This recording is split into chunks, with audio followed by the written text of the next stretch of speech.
My son competed in a Cub Scout competition where the scouts had to build cars whose only means of propulsion was the tension and the spring of a mousetrap. And the cars would be judged based on distance traveled. And dads were invited to build their own cars, which I did. To build a good car, you need to reduce weight. The car should be as light as possible without falling apart. That's why motorcycles go much faster than sedans. You need to reduce friction on this vehicle. Those wheels need to spin. The only friction you want is the traction on the wheels. Otherwise the wheels spin and the car doesn't go anywhere. The third is a trade-off, but you generally want a high wheel to axle ratio.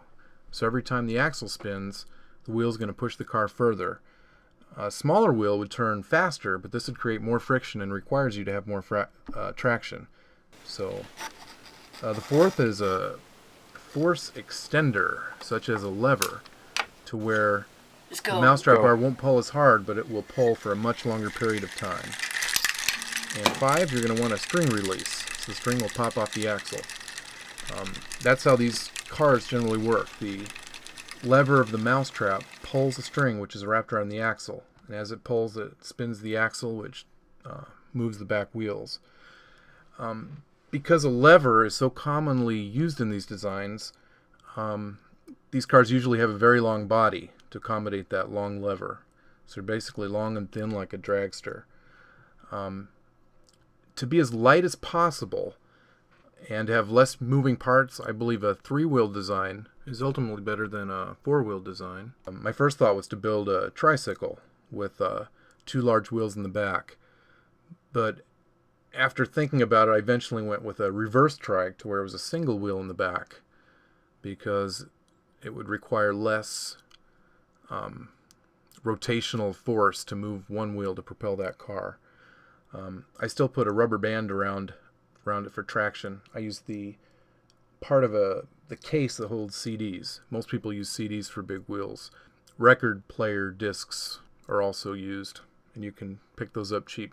There are a lot of cool pictures out there on the internet of these 3-wheel designs, which are lightweight, have long levers. I did see one other design that was very innovative, which was a 2-wheel design where the mousetrap rests underneath the axle, and the arm of the mousetrap pulls that axle and basically looks like a TIE fighter. The actual weight of the mousetrap as it rotates on this axle forces the vehicle to move. I imagine if you don't get it just right, then the mousetrap would spin around the axle and it wouldn't go anywhere. But I've seen examples of this 2-wheel design that did very well.